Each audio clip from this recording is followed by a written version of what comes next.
또 이르시되 너희 중에 누가 벗이 있는데 밤중에 그에게 가서 말하기를 벗이여 떡 세 덩이를 내게 구워달라. 내 벗이 너희 중에 내게 왔으나 내가 먹을 것이 없노라 하면 그가 안에서 대답하여 이르되 나를 괴롭게 하지 말라. 문이 이미 닫혔고 아이들이 나와 함께 침실에 누웠으니 일어나 내게 줄 수가 없노라 하겠느냐. 내가 너희에게 말하노니 비록 덕됨으로 인하여서는 일어나서 주지 아니할지라도 그 간청함을 인하여 일어나 그 소유대로 주리라. 아멘. 제자들이 예수님께 기도를 가르쳐 달라 그랬습니다. 그래서 우리 예수님이 무엇을 기도할 것이냐 하고 2절부터 기도의 내용을 가르쳐 줬습니다. 누구에게 기도하느냐는 당연히 하나님께 기도하는 거죠. 하늘에 계신 우리 아버지여 그랬습니다.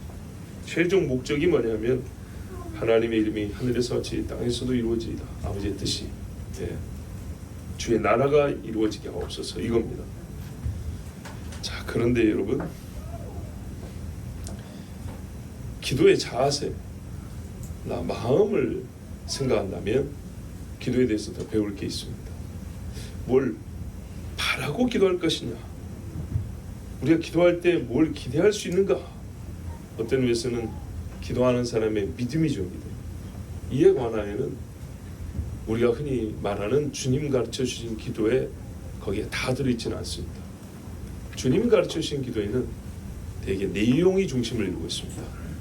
그리고 마태복음에 보면 너희는 이렇게 기도하지 말라 하고 기도가 아닌 것을 먼저 가르쳐줍니다. 순서는 기도가 아닌 거 가르쳐주고 그 다음에 기도의 내용을 가르쳐주는데 그 내용을 분석해 보니까 누구에게 하냐, 무엇을 구하냐, 기도의 최종 목적이 뭐냐, 이게 하늘에 계신 우리 아버지로부터 대개 나라고 권세와 영광의 아버지께 영원히 싸움나이다. 여기까지 들어있는 내용이에요.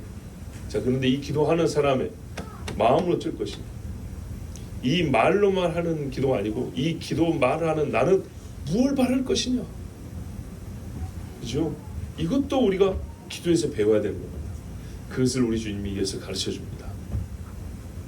또 이르시되, 자, 이 비유, 그 다음 비유, 이 두 가지 비유가 기도하는 사람이 어떤 기대를 가지고 해야 될 것이냐, 어떤 자세를 갖고 해야 될 것이냐를 가르쳐 주시는데, 또 하나님은 우리가 기도할 때 어떤 응답을 주실 것이냐.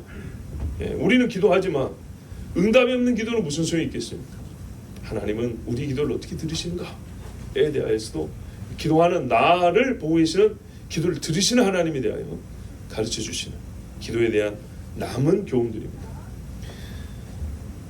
자, 이 예를 한번 보십시오. 잘 아는 이야기입니다. 그리고 보니까는 19년도에 조금 어렵게 복잡하게 길게 설교했었어요.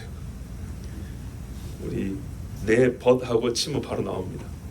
오늘은 그래서 그 내용을 그대로 반복하지 않고 단순하고 핵심만 정리해서 전하도록 하겠습니다. 이 비유를 볼 때 뭐라 했습니까? 문이 닫혔고 아이들이 함께 나와 함께 처소에 침소에 누웠으니 해가지고 당시 주거 환경이 어떻고 방의 구조가 어떻고 뭐 이불 하나에 모가지만 내놓고 자는 것이었느니 뭐 애들이 주변에 있었고 아빠가 빠져나기 어려웠다느니, 이런 이야기는 별로 생각할 것이 아닙니다. 그런 것이 아니어도 인륜에 의해서도 충분히 이해가 할 수 있는, 상식에 의해서도 충분히 납득이 가능한 얘기이기 때문에 그때 당시 침실의 환경상 나가기가 어렵다, 이런 거는 쓸데없는 얘기입니다. 우리가 농사 안 지어봐도 씨 뿌리는 비유 다 할 수가 있습니다. 아시겠죠? 기본적인 거 알아도 됩니다. 뿌리면 난다. 어디 뿌리면 나요? 좋은 땅에 뿌리면 난다. 그거 모르는 사람 어디 있어요? 농사 안 지어도 다 합니다. 그죠? 농사 안 지어도 사람이 곡식 먹어야 산다는 거 모르는 사람 어디 있어요? 자, 너무 그러니까 거기 배경에 뭐 문화적 배경이니 시대적 그거를 신경 쓸 말씀이 아닙니다. 그걸 신경 써야 될 말씀이 있고요. 예를 들면은 가이사 아우구스도가 천하로 호적하라 하였을 때 이거는 그 환경을 봐야 됩니다. 어떤 시대인 걸 봐야 되는 건데 이거는 그렇게 볼 필요가 없어요. 자, 보편적인 인간이나 인륜에 의해서도 충분히 이해할 수 있는 상황입니다. 상황. 밤늦게 우리 집에 귀한 손님이 왔어요. 근데 먼 길을 오다 보니 걸어서 왔겠죠. 굶은 겁니다. 지금도 가끔 큰 나라, 되게 큰 나라에서 있는 일인데요. 사막도 있고 골짜기도 있고 막 이런데 말이죠. 혼자서 배낭 이만한 거 메고 자기 몸보다 큰 거 메고 몇백 킬로를 이렇게 혼자 캠핑 뭐 하이킹 하듯이 이렇게 가는 사람도 있어요. 그런 사람들은 맨날 그 뭡니까 조리가 아니죠 뭐죠? 예, 대패서 그냥 먹는 음식 내지는 빵 부스에 먹으니까 누구 한 사람 초대해 가지고 밥 주면은 그냥 얼마나 고맙겠어요. 그냥 막 허겁지겁 먹겠죠. 자, 그렇게 비슷한 상황이라고 생각하시면 돼요. 생각지 못했던 손님입니다. 일찍부터 만약에 생각했던 손님이면 음식 준비해놨을 것이고 해지기 전에 왔겠죠. 근데 예상치 못한 손님이 왔어요. 마치 그렇게 혼자 걸어서 여행하던 사람이 문을 두드린 것처럼 열고 보니 아는 사람인데 하루 종일 굶었다는 거예요. 근데 우리도 저녁을 다 끝내서 목에 먹을 게 없어요. 우리 집도 부자는 아니고 그래서 그냥 재울 수도 없고 밥 한 끼 줘야겠는데 옛날에 우리나라 전설의 고향에도 보니까 많이 나오더만요. 예, 밥 한 끼 밥상 하나 차려주고 그런 거예요. 근데 먹을 것이 하나도 없어가지고 딱 떡 한 두 덩이면 되겠는데 생각해보니까 이웃에게 그 집에는 평상시에 우리가 이웃간이니까 그 정도 여유가 있다는 걸 알아요. 그래서 미안하지만 우리 집에 온 손님을 위해서 내가 좀 가서 미안하지만 그분에게 혹시 욕을 얻어먹더라도 좀 빌리러 가야겠다. 그럼 갔습니다. 자, 여기까지 상황 충분히 있을 수 있죠. 어렵지 않죠. 예, 그렇습니다. 내 집에 찾아온 손님을 위하여입니다. 내 집에 찾아온 손님을 위하여, 나를 위해서가 아니고 손님을 위해서 떡을 빌리러 갔습니다. 자, 갔는데 그 다음 절 보세요. 7절에 안에서 대답하여 나를 괴롭게 하지 말라. 문이 이미 닫혔고 아이들이 나와 함께 침실에 누웠으니 일어나 너에게 줄 수가 없노라. 예상할 수 있는 말입니다. 예상할 수 있는 말. 떡이 없어서 아니라 귀찮다는 거죠. 이 밤늦게 와서 사람 잠이나 깨우고 말이죠. 잠자리에 든 사람에 있어서 이거 최상의 변명입니다. 잠자리에 든 사람의 최상의 변명이 뭐냐면 나 잠자리에 들었다입니다. 그러면 누구라도 일어나기 싫죠. 옛날에 연탄불 가기 얼마나 힘든데요. 불 꺼진 줄 알면서도 그런 것처럼 안 나가고 싶은 거예요. 그걸 이해할 수 있어요. 이게 최고의 변명이고 이유입니다. 이것만 해도 이해가 됩니다. 밤에 내가 잠자고 있으니까 나 좀 귀찮게 하지 마라. 그런데 우리 주님이 뭐라 하냐면요.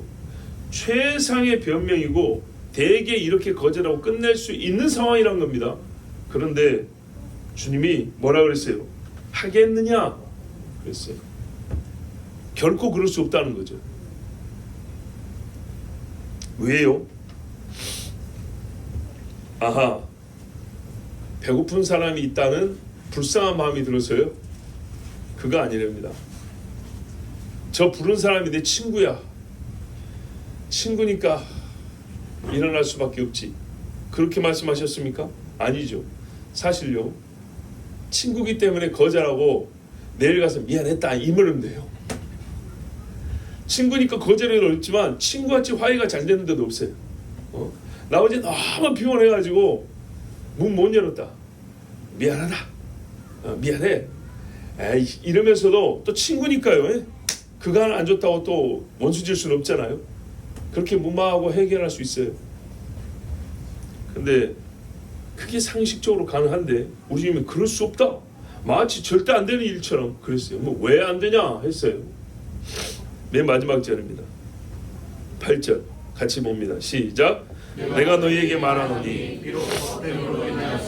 일어나서 주지 아니할지라도 그 간처함을 인하여 일어나 그 요구대로 주리라. 아멘.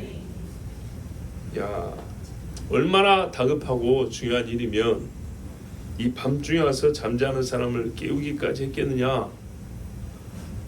미치면 좋은데 그것이 아니고요. 또 조심스럽게 똑똑하면서 어이 이렇게 부른 것도 아니고요. 이 사람이 막 사정없이 두드러대면서 큰 소리로 요구를 한 겁니다. 우리 번역이 지금 간청이라고 되어 있잖아요. 옛날 번역이 어떻게 되어 있는지 아십니까? 똑같은 우리 한국 성경인데 강청 돼 있어요.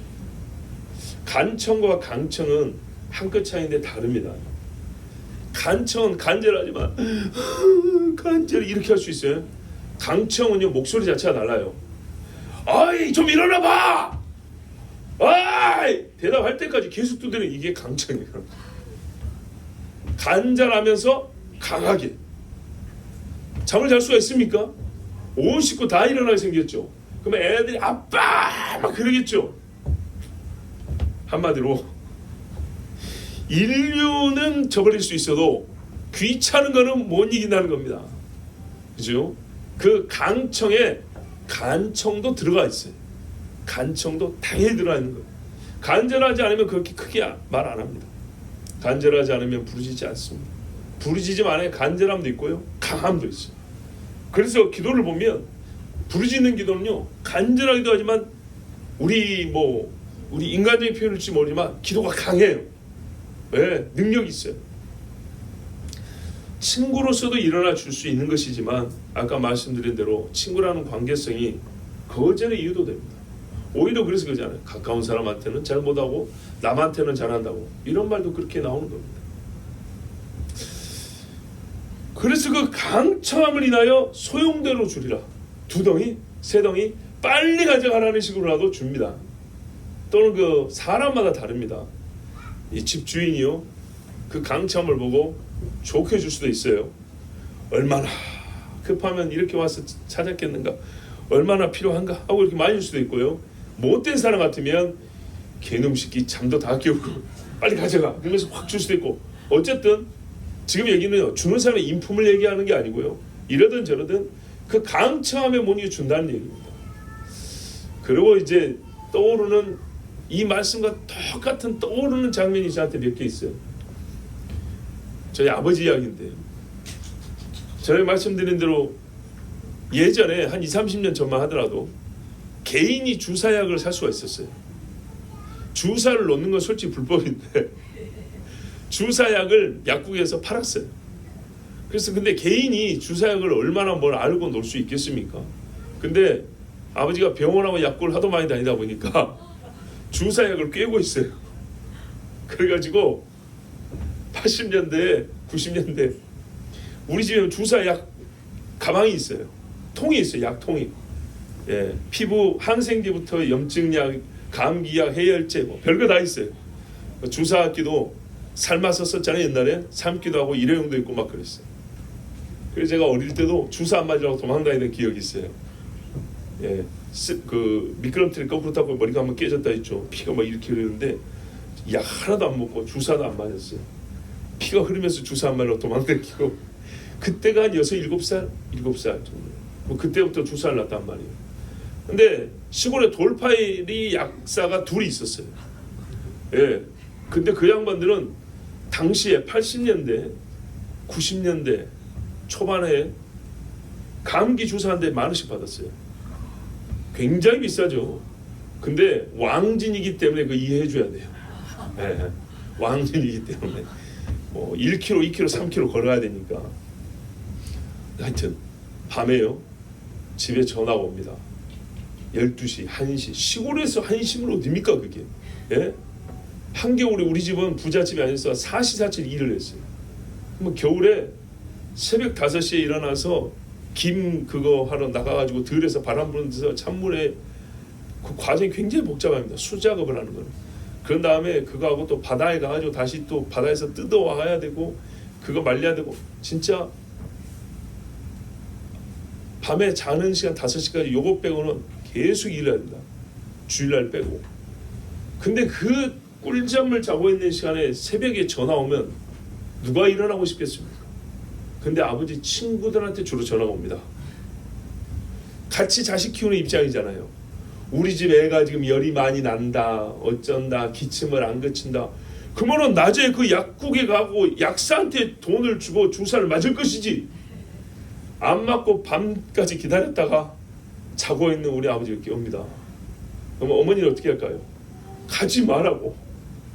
한겨울에 추운데 새벽에 누가 일어나서 거기를 가고 싶겠냔 말이에요. 가까운 데는 걸어가지만 먼 데는 오토바이 타고 가야 돼요. 그래서 집안 식구 뭐 어머니가 아프다, 부인이 아프다, 자식이 아프다, 교인들이 기도해달라는 것도 있지만 갑자기 급하면요, 침 있죠, 침, 피 따는 거, 그거는 지금까지 하고 계시고, 주사는 이제 불법이라고 못합니다. 오해하지 마세요. 지금은 안 합니다. 할 수도 없어요. 주사약을 살 수가 없고. 근데 옛날에 팔 때, 그때 옛날에 하여튼 그래가지고 밤에 잠을 못 주무시고 여러 번 다녔어요. 근데 그분들 입장에서는 급한 거예요. 좀 와서 살려주소. 좀 와주소. 전화를 붙들고 그러니 안 갈 수가 있어야죠. 피곤한데. 다 이 말씀이 떠오릅니다. 옆에서는 가지 마라 하는데, 그런다고 돈을 받냐? 그것도 아니에요. 받을 수도 없어요. 주사를 2대씩 놔주고 와도 주사약, 주사기값 다 해가지고 놔주고 다니는 거예요. 오토바이 타고 다니면서. 셀 수 없어요. 굉장히 많습니다. 참, 만일에 그게 불법이 안 됐으면 지금까지 했을지 몰라요. 이 말씀이 그 상황과 어울리게 이렇게 떠올랐어요. 강청함이다. 그리고 사람을 생각해 보면 내 자식 귀하면 남의 자식 귀하죠. 친구 사이인데 친구 때문에 간 게 아니고 아파 죽겠다고 하니까 간 거예요. 만약 이래가지고 내가 오늘 피는 안 갔어요. 근데 그 뒷날 큰 병이 나거나 행여라도 아기가 열로 죽어버리면 어쩔 거예요. 그러면은 그 부모가 일차적 책임인데도 불구하고 나한테 원망이 돌아오겠죠. 거기까지 생각을 하셨는지는 모르겠지만 하여튼 그 사정이 딱해서 간 거예요. 맞습니다. 친구 때문에 가는 건 아닙니다. 그 아픈 사람을 생각하는 것처럼 여기도 마찬가지입니다. 친구 때문에 그런 게 아니고 제발 배고픈 사람에서 떡 하나 달라고 막 소리치니까 그것 때문에 갔다 그랬습니다. 사실 우리가 이런 경우가 있죠. 살다 보면 아는 사람도 아니고 내가 어떤 이득을 얻을 것도 아닌데 그 애달픈 사정 때문에, 애타는 부르심 때문에 그런 경우가 있습니다. 여러분 가끔 요즘에 이제 물난리가 나기 때문에 의인들이라고 나오잖아요. 물에 떠밀려가는 사람도 있죠. 떠밀려가는 게 아니라 떠내려가는 거죠. 어떻게 됩니까? 잘못하면 내가 죽습니다. 요즘에는 많은 사람이 경험과 관측에 의해서 가르쳐주는 시대입니다. 근데 옛날에는 그런 경우가 별로 없었어요. 이제 요즘에는 뉴스에서 하도 많이 방송을 하니까 잘 압니다. 어느 정도 물이 차면 조심해야 되는지. 그죠? 어느 정도 물이 차면 쉽게 들어가면 안 되는가요? 무릎입니다. 무릎이 넘어가면 움직이기가 어렵습니다. 실제로 걸어보세요. 가만히 있는 물속에서도 그 목욕탕에 가서도 무릎 정도 물이 차 있는 탕에서 걸어보세요. 잘 걸어지는가? 잘 안 걸어집니다. 근데 이게 이제 흘러가는 물이어가지고요. 그러면요 더 걷기가 어렵습니다. 근데 바닥이 돌이 있고 자갈이 있으면 미끄러서 한번 삐끗하죠. 넘어집니다. 무릎 정도 높이면 사람이 넘어지면 몸을 덮고도 남습니다. 머리 위로 계속 물이 차오릅니다. 그럼 숨을 못 쉽니다. 못 일어납니다. 그래서 무릎 정도 높이지만 물이 빠르게 흐르는 데는 들어가면 안 됩니다. 안 넘어지면 괜찮은데 넘어지면 못 일어나면 죽는 겁니다. 일어나기가 굉장히 어렵습니다. 그런데도 불구하고 남을 구하겠다고 안전장비도 없이 구하고 자기가 죽는 사람도 가끔 있습니다. 왜 그럽니까? 불쌍해서죠. 그런데 살려달라고 외치니까. 저도 7살 때 홍수에 떠밀려가면 바로 그 당사자가 접니다. 안 죽으려고 손톱 발톱 다 빠졌다 그랬죠. 바닥을 막 긁어서 안 떠밀려가려고. 근데 그때 고등학교 다니던 동네 형이 방학 때 왔다가 아기가 우는 소리, 강청함이죠. 막 울면서 살려나가는 이 소리에, 그 물소리에 안 들릴 법하고 아침부터 할머니들이 비 오니까 할 일 없으니까 술판을 벌였어요. 그 집에서 막 이거 두드리면서 막 막걸리 마시고 있는 이 소리 안 들릴 것인데, 물 흘러가는 소리, 할머니들이 술 마셔서 노래 부르는 소리 안 들릴 건데 그거를 뚫고 들으는 애기 울음소리가 들리는 거예요. 그러니까 안 나와봐도 되는데 집안에 그냥 있어도 되잖아요. 근데 나와 보니까 애가 지금 내려가고 있는 거죠. 막 버티고 있는데 그 형이 내려와서 구해줬어요. 그래서 제가 어쨌다고요? 장가할 때 이불 하나 해줬다고. 고맙다고. 근데 진짜로 나와 보니까 손톱 발톱이 여러 개 빠졌어요. 7살짜리가 안 죽으려고 막 부르짖는 거예요. 강청함. 여러분, 그러니까 그 술판을 깨고 소리가 들린다고. 막 물이 샥 내려가는 그 물이 합해지는 데였거든. 그 합해지는 물소리를 뚫고 들린다고요. 이 세상의 시끄러운 소리에도요, 하나님이 귀가 어두워서 못 듣는 분 아닙니다. 그런 소리 좀 하지 마세요. 그죠? 큰 소리는 크게 듣습니다. 귀가 안 어두웠기 때문에 큰 소리는 크게 듣고요, 간절한 소리는 간절히 듣습니다. 하나님은 잠자면서 하는 기도는 그렇게 듣고요, 이런 소리는 또 그렇게 듣고요, 소곤사는 그렇게 듣습니다. 친밀함은 있어야 되지만 힘을 다해야 하는 기도는 꼭 그대로 듣습니다. 세상의 시끄러운 소리를 뚫고 올라와요. 예. 하나님 뭐 인간적인 귀는 아니지만 여러분 기도하는 나의 자세, 나의 태도, 마음을 보세요. 이 모든 것을 뚫고 내가 올려갔다. 이 지붕을 뚫어서 하나님께 올리겠다라는 그 정도로 기도하면 하나님이 그 마음을 그대로 보신다고. 주여, 주인의 사에서 떨어지는 부스러기도 먹나이다. 그 마음을 보신다. 내가 너에게 다윗의 자손 예수야 받으며 외쳤다고. 그 사람들 시끄러운데 불러오라 그랬어. 내가 너에게 어찌 해주려 원하냐. 그걸 몰라서 묻는 게 아니야. 이 사람들 다 듣는다면 얘기해봐라. 주여, 내가 보기를 원하나이다. 원하나이다. 보기를. 사람들이 많이 왔고 밀고 땡기고 뭐 그냥 부딪히고 정신이 없었어요. 주님이 딱 멈췄어요. 누가 나를 만졌느냐. 그걸 말이라고 하십니까? 지금 이 많은 사람이 밀고 땡기고 하는데 만지기는요, 그거를 왜 주님 이상한 질문 하십니다. 아니다. 누가 나를 만졌느니라. 안다고요. 그 많은 터치를 뚫고 들어오는 주님의 옷자락을 만진 그 손을 안다고요. 여러분, 바로 그겁니다. 강참 인하여 그 소용대로 주리라. 여러분, 우리가 찾아온 손님과 그 집 주인으로부터 먼저 배울 것은 그리스도의 제자는요, 자기만이 아니라 형제를 위하여 기도합니다. 이걸 중보라고 합니다. 어느 정도로요? 강청합니다. 나뿐만 아니라 나의 형제를 위해서도 내가 아픈 것처럼, 내가 괴로운 것처럼, 내가 배고픈 것처럼 그렇게 기도합니다. 피곤하죠. 그래도요, 그것도 이기고 기도합니다. 여러분, 하나님께 하는 기도와 또 우리 서로 간에 구제하는 것도 그렇습니다. 네. 기도에서 좀 구제로 나서 본문에서 조금 벗어나야 했지만 신앙의 원리적으로도 나에게 없으면 다른 사람한테 빌려서라도 도와주려는 마음, 이거 주님이 보고 계십니다.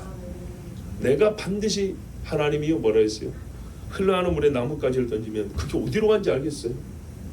그죠? 어떻게 될지 모릅니다. 근데 주님은 뭐라 했냐면요, 네가 흘러가는 물에 나뭇가지를 던졌어. 나중에 봐봐. 너희 집에 목재가 쌓여 있을 거야. 이랬다고요. 그렇게 우리가 구제도 하는 겁니다. 정말 영혼을 위해서, 내게 찾아온 손님을 위해서. 두 번째, 강청함에 상황과 조건이 적절치 않음에도 불구하고 그것들이 이유가 되지 않습니다. 강청이 없었으면 그것들이 이유가 돼서 거절했을 겁니다. 근데 모든 이유를 없애버리는 게 뭐냐면 강청이랍니다. 강청. 우리 자식 키우는 부모님들 한번 생각해 보세요. 뗐으면 자식을 이깁니까? 못 이깁니까? 못 이기죠. 항상 옳다라는 말이 아닙니다. 가장 단순한 원리를 지금 얘기하는 겁니다. 떼쓰는 자식을 부모가 못 이깁니다. 사랑하는 마음이 기본적으로 갖춰져 있기 때문에 간절히 구하면 자식이 불쌍히 여겨집니다. 사랑과 불쌍이 결합되면 도무지 이길 수가 없습니다. 그래서 들어줍니다. 하늘의 아버지 어떠실까요? 반드시 주십니다.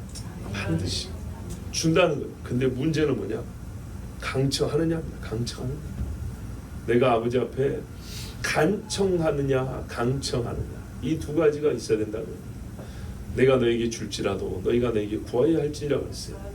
구하고 받는 가운데 하나님과 친밀함이 얼마나 깊어진지 모릅니다. 알아서 따박따박 갖다 놓는 부모는 능력이 있을지 모르지만 친밀함이 없죠. 부모에 대한 신뢰가 커서 한마디 하면 줄 아는 자식, 믿으면 좋지만 그래서 간단하게 문자 하나로 보내, 엄마 줄 믿어, 이래 보면 자식에 대한 뭔가 서운함이 있죠. 줄 알고 매번 줬음에도 불구하고 그때그때마다 진실하게 부모에게 구하는 자식, 예의를 갖추고 마음을 다해서 구하는 자식, 그리고 능력이 있건 없건 간에 그 자식을 생각해서 최선을 다해서 주는 부모, 얼마나 참 아름다운 가정입니까? 벗됨보다 더 중요한 것이 강청이라고 했습니다. 세상에 우리가 일반적으로 생각하기에는 벗됨이라는 것이 가장 가능성이 높은 호소법입니다. 우리 친구지 않냐? 그렇죠. 가장 가능성이 높지만 그보다 더 강한 것이 뭐냐? 더 진짜 실현이 되게 하는 진짜 가능성이 있는 건 뭐냐? 하나님 앞에 간절하며 강하게 호소하는 거라고 했습니다. 여기에는 근데 여러분 뭐가 있어야 될까요? 말하지 않았지만 반드시 믿음이 있어야 합니다. 믿음이 있어야 된다는 것은 또 다른 비유에서 가르쳐 줍니다. 어딨냐? 이 비유하고 참 비슷한데요. 주님이 결론을 하나 덧붙여 준 비유였어요. 18장에 가면 나중에 또 보겠지만 불의한 재판관 이야기 나옵니다. 뭐라면 항상 기도하고 낙심하지 말지니 그랬어요. 이 비유하고 다른 건요, 여기서는 빵이 바로 나옵니다. 근데 이 불의한 재판관 이야기에서는요, 시일이 많이 걸립니다. 그럼 기도하는 자가 지칩니다. 그렇죠? 짧은 시간에는 강하게 할 수 있는데요, 여러분 주야를 2시간 해보세요. 목소리도 안 나옵니다. 그런데 이 부분도 중요하기 때문에, 끈질기게 기도하는 것도 중요하기 때문에 주님이 이 비유를 주셨어요. 근데 이 재판관은 역시 마찬가지입니다. 책임이 있습니다. 재판을 해야 할 책임과 바르게 해야 될 의무가 있는 사람입니다. 근데 여러분, 이 재판관에게 그 과부가 요구한 건 이거였어요. 당신은 재판을 해야 될 책임이 있는 사람이다. 재판할 건 뭐하러 재판관이냐? 사명이죠. 재판을 바르게 해야 될 의무가 있다. 근데 지금 이 재판이 불이하게 흘러가고 있다는 거예요. 네, 여러분 그거 아세요? 재판관은요, 책임과 의무만 있는 게 아닙니다. 권한이 있습니다. 이것도 무서운 겁니다. 재판관은 할 거냐 안 할 거냐를 자기가 선택할 수가 있습니다. 내가 이렇게 판결내든 저렇게 판결내든 그건 내 권한이야. 그래서요, 의무와 권한이 공존하는 사람 앞에 약한 사람은 의무를 요구하기 어렵습니다. 그 사람의 권한 행사에 그냥 딸려갈 뿐이고 의무와 책임을 요구하지도 못하는 일이 세상에 흔한 일입니다. 힘 있는 사람은 재판을 해라, 하지 마라, 명령도 할 수 있어요. 힘없는 사람은요, 내가 하든 말든 당신은 그냥 따라오기만 하면 돼, 이러는 거예요. 그러니까 이 과부 입장에서는요, 의무를 요구하기는커녕 재판관이 안 해 그러면은 어쩔 수 없이 그냥 그걸 받아들일 수밖에 없는 이런 처지인 겁니다. 근데 하려면 똑바로 해야 되는데 너무 가난하고 약한 여자라고 억울하게 진행이 되는 거예요. 그래서 이 여자가 어떻게 했어요? 가서 계속 호소했다는 겁니다. 바르게 해달라고. 1심이 잘못되면 2심은 똑바로 해달라고 계속 호소했다는 거예요. 그러니까 재판관이요, 권한으로 이 여자 쫓아내 할 수도 있는데 어떻게 했다고요? 결국에는 자기 의무를 다하게 됐다는 얘기입니다. 하나님은 이런 인간이 아닙니다. 비유를 말해주는 겁니다. 어떤 측면, 비유는 전체를 담아내는 게 아니라 어느 한 가지 끈질기라는 겁니다. 하물며 보세요, 불의한 재판관도 이 여인의 끈질긴 요구에 의무를 행한다는 겁니다. 그런데 하늘에 계신 하나님은 의무를 행한 것이 아니라 본인의 기쁨으로 하려고 미리 준비를 해놨는데 너에게 주지 않겠느냐. 문제는 뭐라고요? 한 번, 두 번 해달라고 하면 기도를 안 한다는 겁니다. 하나님이 주시는 최고의 선물은요, 적시가 있어요. 가장 알맞은 때가 있어요. 2시간 끝나고 점심 까먹어 버렸어요. 그러면 진짜 점심시간에 배고프죠. 오후 시간에 배고프죠. 모든 게 적시가 있는 거예요. 제일 좋은 때가 있는 거예요. 하나님은 우리에게 필요한 그것을 가장 효과적인 때에 주시려고 준비하고 계신다고. 불의한 재판관은 그런 건 없어요. 그런데 불의한 자를 할지라도 여인이 끈질기게 요구할 때 들어줬다는 겁니다. 자, 우리 주님이요 하신 말씀이, 그런데 세상에서 잘 보세요. 인자가 올 때 믿음을 보게 되어 있어요. 인자가 올 때 가까울수록 이런 기도자가 없어진다는 얘기예요. 갈수록 없어집니다. 그리고 뭐라 했어요? 끈질김이라더니 믿음이라 그래? 그래요. 강청함에 믿음이 들어있는 것처럼 끈질긴 기도는 믿음 없으면 못해요. 이게 보통 힘든 게 아닙니다. 육신의 힘만 드는 게 아니고요, 마음의 힘이 무지하게 많이 듭니다. 하나님이 안 들어주시나부터 이런 끈질긴 기도 가운데요, 꼭 반드시 거쳐가는 그 골짜기들 하나 있습니다. 기도의 골짜기, 어두운 골짜기. 뭐냐면 중간에 의심이 듭니다. 의심이 몇 번입니다. 폭풍 같은 의심이 들기도 하고 원망도 막 생깁니다. 그것을 거쳐가는 기도가 끈질긴 기도인데, 그러다 보니까 어떤 고상한 양반은 내가 이렇게 하나님을 의심하느니 차라리 기도 안 하겠어 잃어버린다. 아이고 기도하다가 원망만 늘겠네. 차라리 안 하고 그냥 내가 당하고 말겠다. 하나님 됐습니다. 내가 입술로 주에 앉으랍니다. 이게 여러분 속는 겁니다. 원망의 골짜기, 의심의 폭풍도 지나가야지. 그 다음에 확신이 옵니다. 예. 다윗도 기도를 봐보세요. 참 흔들리고 있는 심령이 보이는 기도가 있어요. 예? 어찌하여 주여 잠잠하시나니까? 언제까지 기다려 하오리까? 있잖아요. 그거를 넘어가는 기도. 그러니까 주님이 보는 거예요. 그 정도의 믿음을 내가 볼 수 있을까? 믿음이 없어서 기도를 안 하거나 조금만 끝내거나, 어떤 고상한 믿음자들은 내가 주님을 원망하지 않기 위해서 나는 기도를 안 해. 나는 의심을 하지 않기 위해서 기도를 안 해. 차라리 지금 갖고 있는 믿음이라고 지키겠어. 한 달란트 받은지.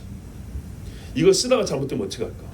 기도하다가 시험 들겠네. 차라리 내가 지금 갖고 있는 믿음이라도 가만히 지키면 되겠어. 예?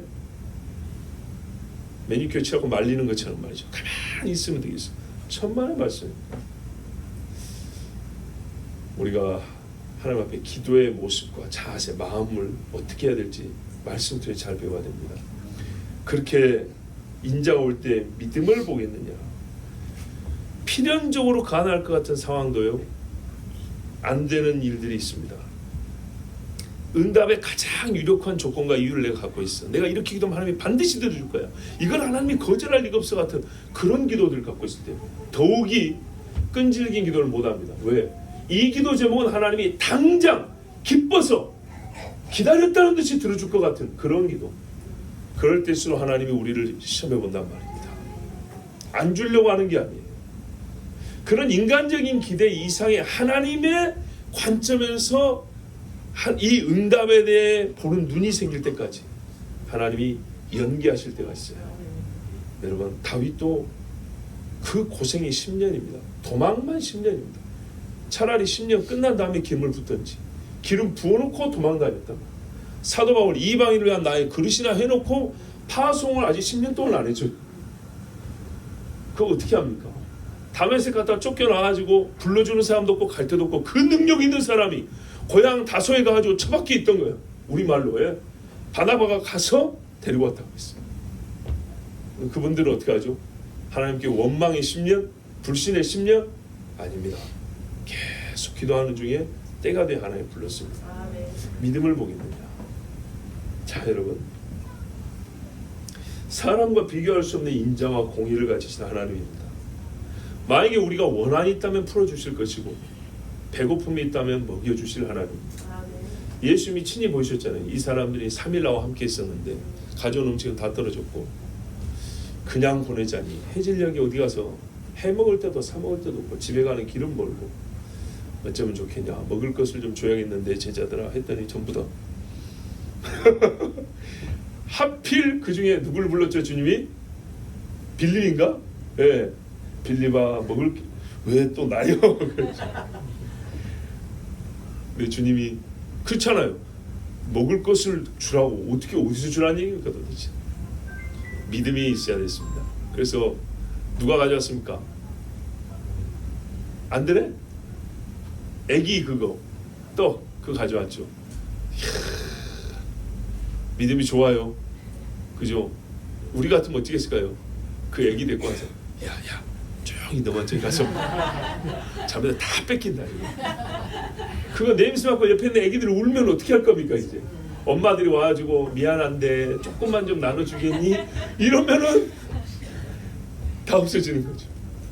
그러니까 너도 배고픈데 저기 가서 조용히 먹어라 이랬을 거예요. 다른 사람 냄새 안 풍기. 그런데 그걸 가져왔어요. 이걸 잘 생각하면 우리 진짜 현실로 우리 눈앞에 일어난 대단한 사건입니다. 예? 근데 그렇게 가져오니까 주님이 축사한단 말이죠. 예?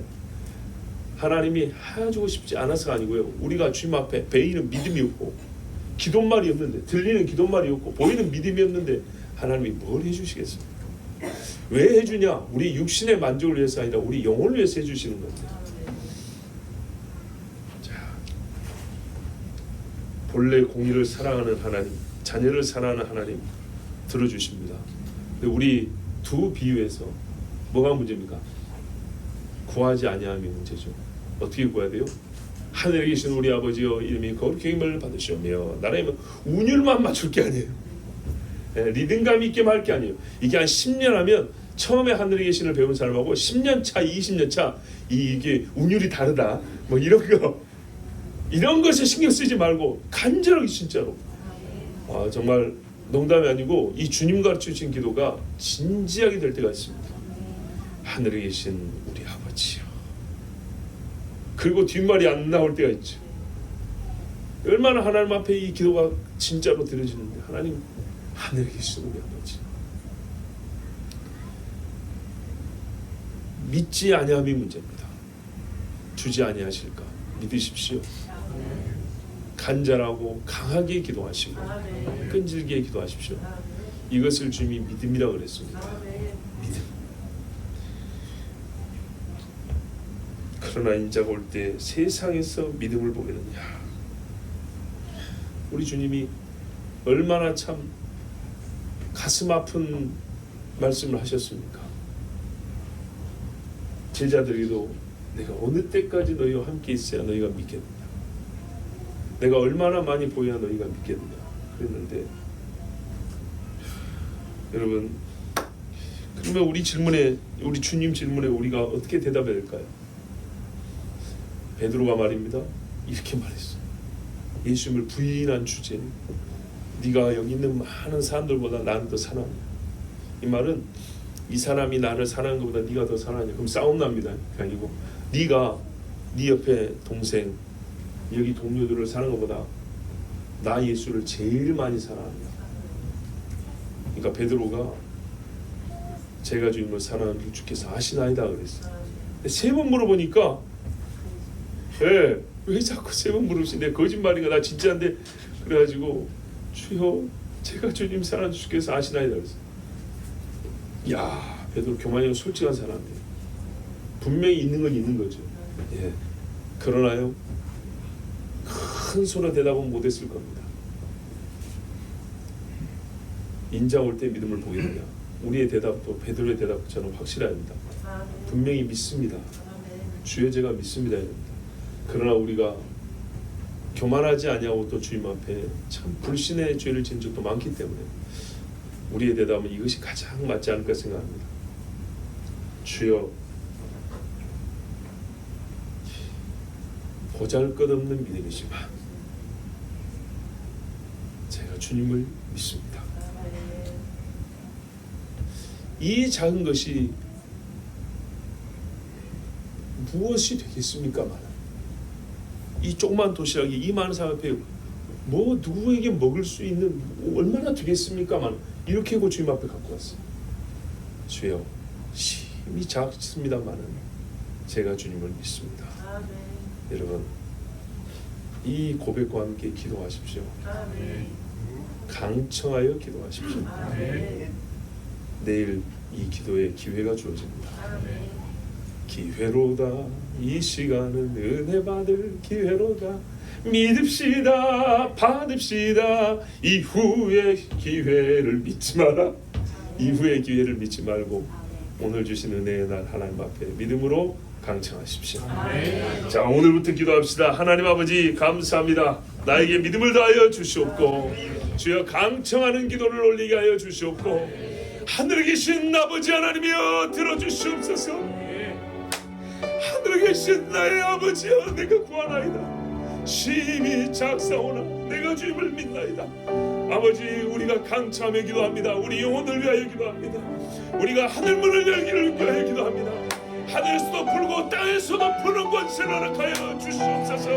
우리 주여 몸을 기도합니다. 주여. 아버지 하나님, 거의 30년 전에 어떤 복음성가 찬양자가 부르기를 높은 산 거친 바다로 넘고 건너갈 수 있는 것이 성도의 기도의 능력이라 하였습니다. 맞습니다. 아버지 하나님, 실제로 기도하며 복음을 들고 왔던 사람들은 높은 산맥을 넘었으며 거친 바다를 건넜습니다. 한 사람도 바다 때문에 갯가에서 멈춘 사람이 없고, 산이 높다 하여 저 들에서 바라보기만 하고 뒤돌아선 사람이 없습니다. 그렇게 복음을 전하였던 사람들이 여기까지 와서 우리로 하여금 예수 믿을 수 있도록 생명의 씨를 심고 갔습니다. 하나님의 미랄이 땅에 떨어져 썩으면 많은 열매를 맺는다는 것을 열매는 우리가 증명합니다. 이제 이 마지막 때에 주님, 곡식이 휘어져 추수할 때가 많고, 어떤 땅은 있던 곡식이 다 말라 죽은 땅도 있습니다. 다시 개간하여 주시고 다시 씨를 심으시옵소서. 그때 주님, 우리를 심으시옵소서. 우리가 다시 죽은 한 미랄이 되게 하여 주시고, 우리로 하여금 이 마지막 때에 많은 영혼들이 살게 하옵소서. 이를 위하여 우리가 기도합니다. 아버지, 이 기도 주님 안 들어주시렵니까? 이 기도를 간절히 강청하여 하겠사옵니다. 우리를 써주시옵고, 주님 나라에 갔을 때 너로 말미암아 얻은 생명이라 하고 하나님께 칭찬받는 교회가 되게 하여 주시옵소서. 그러나 아무나 그렇게 씨앗이 될 수는 없습니다. 우리 스스로 하나님 앞에 기도할 수 있어야 하고, 하나님 나라의 소망을 가진 자여야 합니다. 씨 안에 생명이 있어야 싹이 나는 법입니다. 우리 속에 생명이 있게 하여 주시옵소서. 믿음의 씨앗이 되게 하여 주시옵소서. 아버지, 혹이 씨앗들 옆에 있는 곰팡이들, 누룩들